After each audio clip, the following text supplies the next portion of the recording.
주님의 은총과 평화가 교우님들과 함께 하시기를 빕니다. 오늘은 우리에게 오신 아기 예수님을 기억하고 기념하는 성탄 후 두 번째 주일이면서 동시에 신년 주일입니다. 2026년 새로운 한 해가 밝았네요. 해피 뉴 이어, 새해 복 많이 받으시길 빕니다. 이렇게 기쁜 날 함께 요한복음의 말씀을 좀 나누고자 하는데요. 우리가 지금 가지고 있는 복음서가 총 4권이죠. 마태복음, 마가복음, 누가복음, 요한복음으로 총 4권의 책을 우리가 가지고 있습니다. 그런데 이 4권 가운데 요한은 예수님의 이야기를 상당히 독특한 형태로 시작을 합니다. 최초의 복음서인 마가복음은 예수님께서 세례를 받으시는 걸로 이야기를 시작을 합니다. 마태복음과 누가복음은 예수님께서 동정녀 마리아에게 잉태되신 것으로 이야기를 시작을 하죠. 그런데 요한은 우리에게 세례보다 동정녀 탄생보다 더 근원적인 이야기를 들려주고 있습니다. 바로 태초, 이 세상이 창조되기 전의 이야기입니다. 그는 우리를 태초의 이야기로 안내하며 태초에 말씀이 계셨다라고 이야기를 하는 것이죠.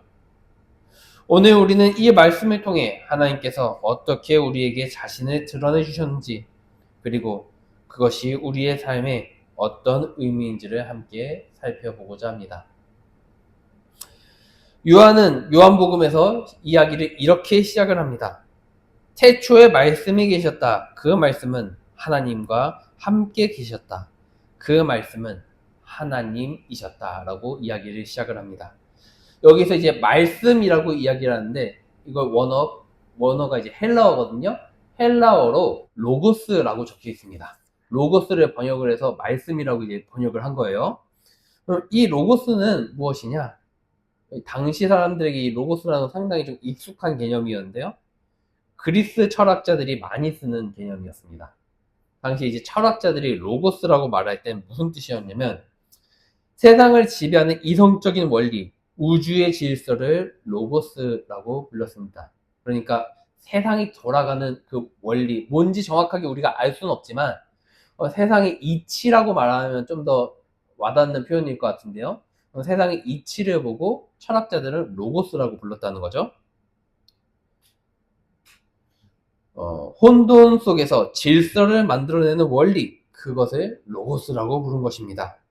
그런데 유대인들은 이 로고스 개념을 받아들이면서 자신들만의 독특한 이해를 한 가지 더 더했습니다. 이제 당시에 이제 구약 성경이 원래는 이제 그 히브리어로 적혀 있는데요. 예수님이 살았을 때 당시만 해도 이제 히브리어를 할 수 있는 사람이 점점 적어졌습니다. 히브리어가 거의 죽어가는 언어였어요. 그래서 이제 근데 성경이 너무 소중하잖아요. 그렇죠? 읽을 수 있어야 되잖아요. 그래서 어떻게 했냐? 지금의 영어랑 비슷한 포지션이 헬라어였습니다. 그래서 이 구약 성서를 히브리어에서 헬라어로 번역을 해요. 그래서 이제 이 구약 성서 히브리어에 이제 하나님의 말씀이라고 적혀 있는 이 부분, 말씀이라는 이 부분을 무엇이라고 번역을 했냐? 로고스라고 번역을 했습니다. 말씀을. 왜냐하면 창세기 1장에서 보듯이 하나님의 말씀이야말로 진정으로 혼돈을 질서로 바꾸는 능력이었기 때문입니다. 그러니까 창세기 1장에서 세상이 혼돈하고 공허할 때 하나님께서 말씀하시니 어떻게 됐죠? 그 세상에 질서가 잡히고 공허했던 것이 채워지는 그러한 일을 하나님의 말씀이 했죠. 그래서 유대인들은 이 하나님의 말씀을 보고 이것이야말로 진정한 로고스, 철학자들이 그 얘기했던 세상의 이치, 세상의 질서를 잡아주는 그 로고스다 라고 이야기를 하는 것이죠. 창세기에서 하나님이 말씀하시니 혼돈하고 공허하던 세상에 질서가 잡히고 충만해졌습니다. 어둠과 혼돈 속에서 하나님의 말씀 한마디로 빛이 창조되었습니다. 하나님의 말씀이 세상에 질서를 부여했습니다. 유대인들은 이러한 하나님의 말씀이야말로 철학자들이 그토록 찾던 진정한 로고스라고 여겼던 것입니다. 그런데 이러한 하나님의 말씀, 로고스이신 하나님의 말씀은 창조 때만 잠시 일했던 것이 아닙니다. 하나님의 말씀은 단 한순간도 쉰 적이 없으신 것이죠. 이후로도 하나님은 선지자를 통하여서 계속해서 자신의 백성에게 말씀해 오셨습니다.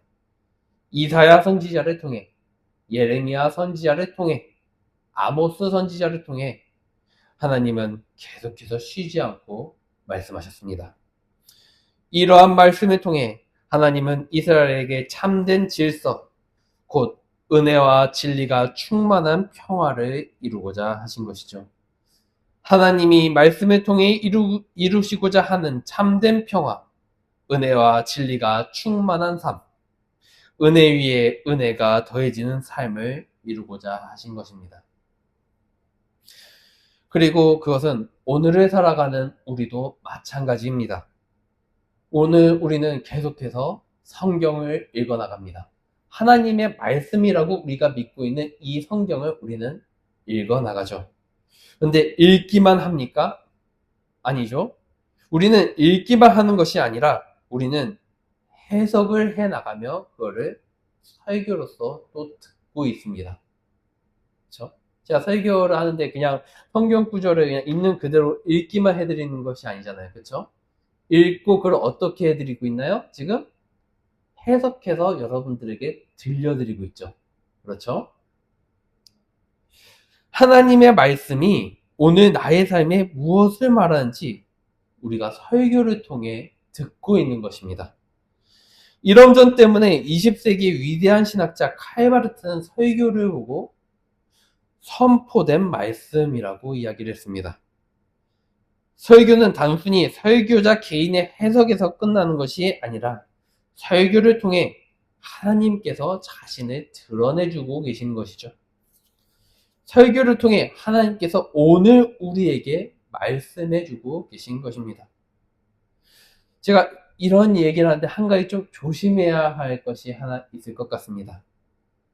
모든 설교가 그러면 하나님의 말씀일까요?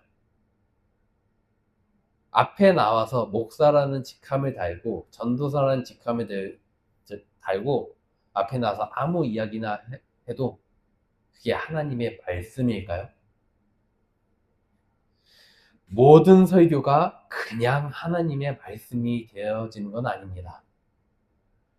설교가 성령 하나님을 통해 우리에게 참된 평화를 가져다 줄 때 그것이 진정한 의미에서 말씀이 되어지는 것입니다. 우리는 목사님이 나와서 말씀하시면 너무나도 쉽게 아멘, 아멘 하면서 화답하고 있지는 않습니까?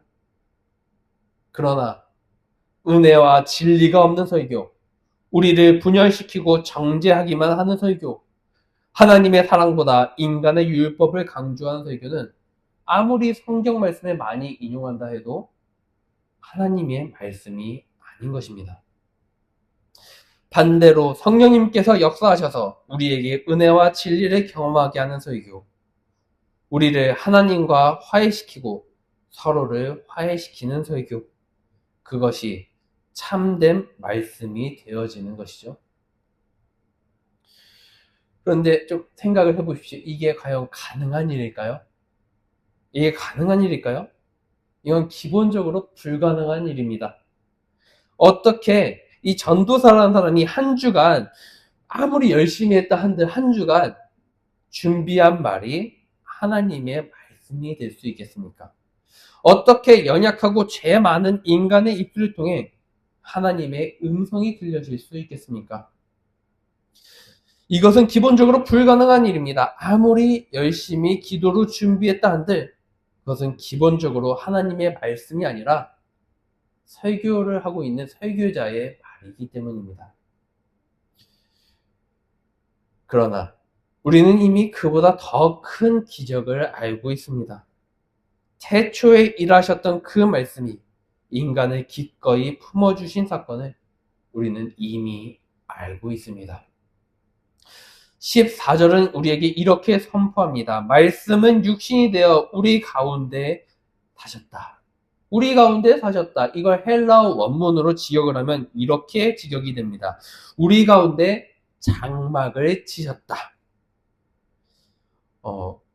이 장막을 치셨다는 이 표현이 듣는 사람으로 하여금 그 출애굽 사건을 우리에게 떠올리게 만들어줍니다.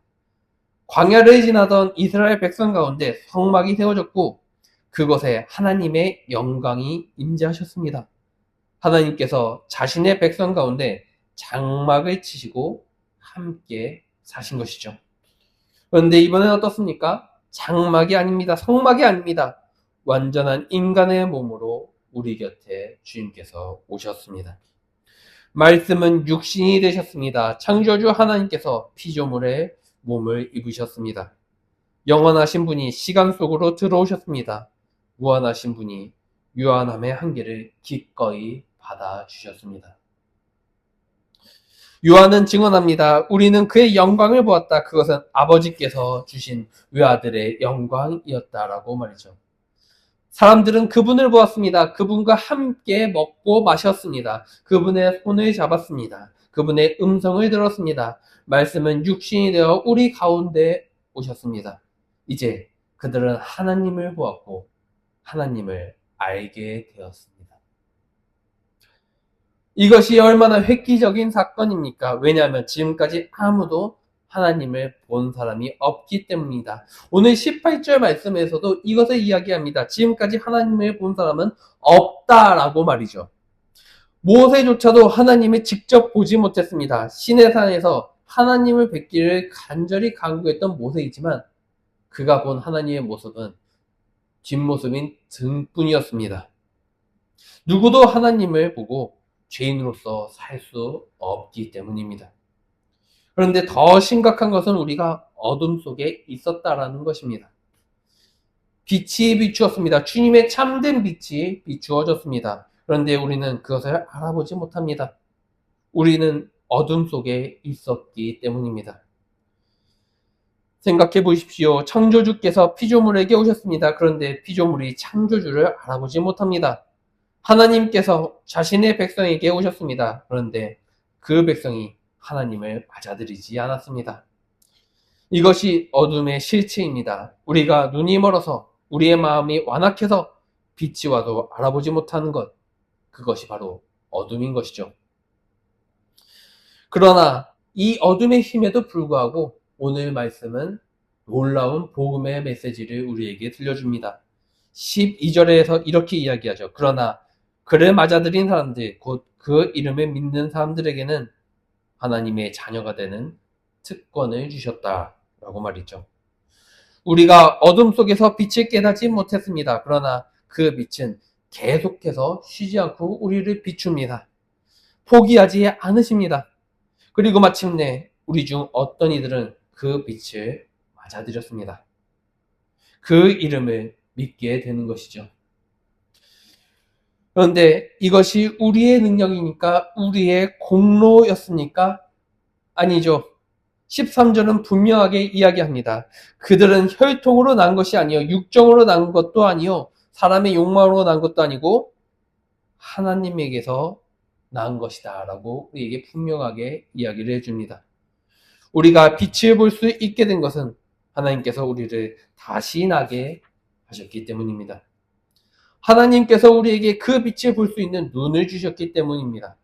하나님께서 우리의 마음을 열어주셨기 때문입니다. 이것이 은혜입니다. 은혜 위에 은혜를 더하는 것이죠. 그래서 이제 우리는 하나님의 자녀입니다. 이 하나님의 자녀가 된 이 특권은 단순히 우리의 지위나 명예를 보여주는 것이 아닙니다. 이것은 바로 하나님과의 관계의 변화입니다. 우리가 하나님과 맺는 관계가 근본적으로 달라진 것이죠. 더 이상 우리는 두려움 가운데 하나님을 멀리서 바라보는 종이 아닙니다. 우리는 하나님을 아버지라고 부를 수 있는 하나님의 자녀입니다. 그리고 이것은 먼 미래에 나중에 죽어서 천국에 가면 그때 누리게 될 소망이 아닙니다. 지금 여기서의 현실인 것이죠. 우리가 그리스도를 맞이하고 그 이름을 믿을 때, 그 이름을 믿을 때 우리는 지금 이미 하나님의 자녀로 살아가는 것입니다. 사랑하는 교우 여러분, 이번 주 우리가 각자의 삶의 자리로 돌아갈 때 우리는 무엇을 기억해야 합니까? 우리는 말씀이 육신이 되어 우리 가운데 오신 그리스도를 기억해야 합니다. 하나님께서 우리를 사랑하셔서 독생자를 보내주셨습니다. 그분이 우리와 같은 육신을 입으시고 우리 가운데 장막을 치셨습니다. 우리는 우리가 어둠 속에 있었지만 빛이 우리를 비추셨다는 것을 기억해야 합니다. 우리의 공로가 아닙니다. 우리의 능력이 아닙니다. 하나님의 은혜입니다. 우리는 이제 하나님의 자녀라는 것을 기억해야 합니다. 이것이야말로 진정한 우리의 정체성인 것이죠.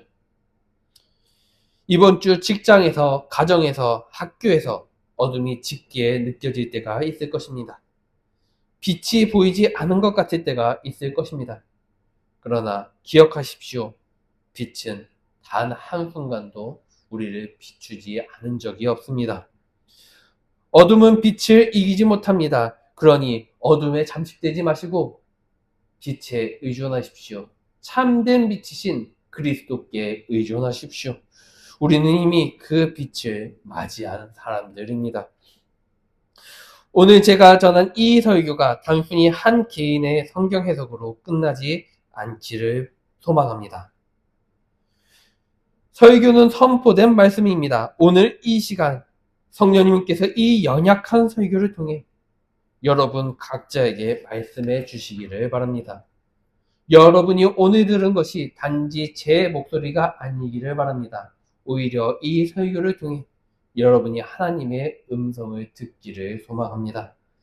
말씀은 육신이 되어 우리 가운데 사셨다는 이 선포가 여러분의 마음에 새겨지기를 바랍니다.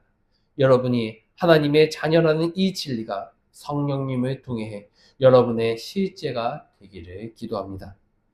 그리고 이것은 오늘만의 일이 아닙니다. 태초부터 말씀하셨던 그분이, 선지자를 통해 말씀하셨던 그분이, 독생자를 보내어 말씀하셨던 그분이 오늘도 우리에게 말씀하고 계십니다. 우리가 다시 모일 때마다, 우리가 말씀을 들을 때마다 하나님께서 계속해서 우리에게 말씀하실 것입니다. 그러니 두려워하지 마십시오. 우리는 하나님의 자녀입니다.